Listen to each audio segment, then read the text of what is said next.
สวัสดีครับพวกช่องเออีกแล้วนะครับนะวันนี้ผมมาแนะนำไอเทมนะครับนะสำหรับคนที่ร้อนและหน้าร้อนนะครับนะสำหรับแอร์รถยนต์นะครับนั่นก็คือตัวเติมน้ำยานะครับตัวรถยนต์ตัวนี้เนี่ยมันใช้ R134 นะครับเดี๋ยวนี้มันมีขายเป็นกระป๋องนี้ด้วยนะครับสบายเลยครับไม่ต้องหิ้วทั้งถังนะหิ้วทั้งถังซื้อทั้งถังบางทีมันก็เติมนานๆเติมทีไม่คุ้มนะครับแต่ถ้าเป็นกระป๋องเนี้ยไม่กี่บาทเราซื้อกระป๋องหนึ่งก็อยู่ได้ตั้งนานแล้วครับมันเติมทีละนิดเดียวเองนะครับเติมยังไงมาดูกันเลยครับที่ต้องมีนะครับเกจกับหัวนะครับหัวเติมแล้วก็วิธีก็คือหาด้านฝั่งที่เขียนว่าโลนะครับฝั่ง L นะครับฝั่ง L นะครับฝั่งที่เขียนว่า L นะแล้วก็เปิดฝามันแต่อย่าเพิ่งใส่เลยนะครับต้องติดเครื่องรถก่อนให้ระบบแอร์ทำงานก่อนนะครับไม่งั้นแรงดันตรงนี้มันจะค่อนข้างสูงนะครับเดี๋ยวผมไปติดเครื่องก่อนนะครับ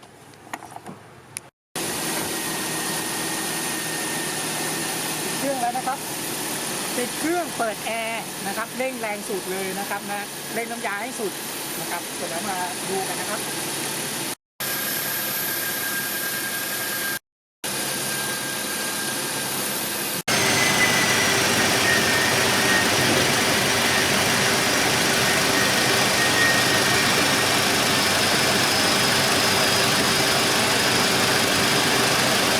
เราดูจนกว่าตาแมวจะใสนะครับพอตาแมวใสเนี่ยเราก็ปิด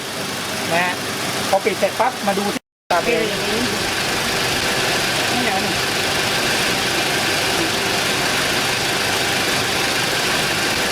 นี่เหนียวหนึ่ง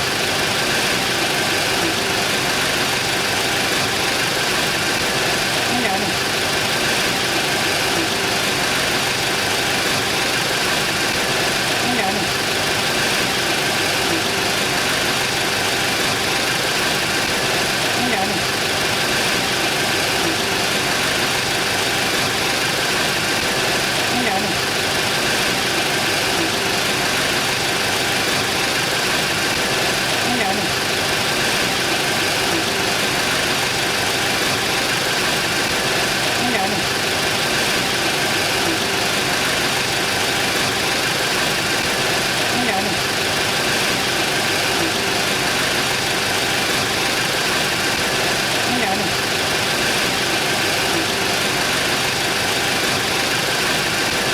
น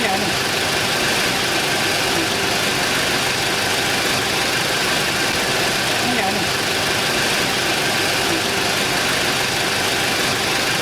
มาดูที่ตัวตาแมวนะครับมันจะใส่ปิ้งเลยนะ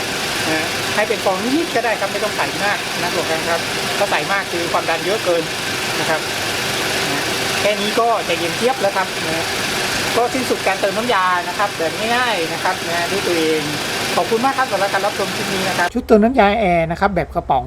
สามารถหาซื้อได้ใน Shopee เลยครับทิ้งลิงก์ไว้ด้านล่างแล้วนะครับขอบคุณครับ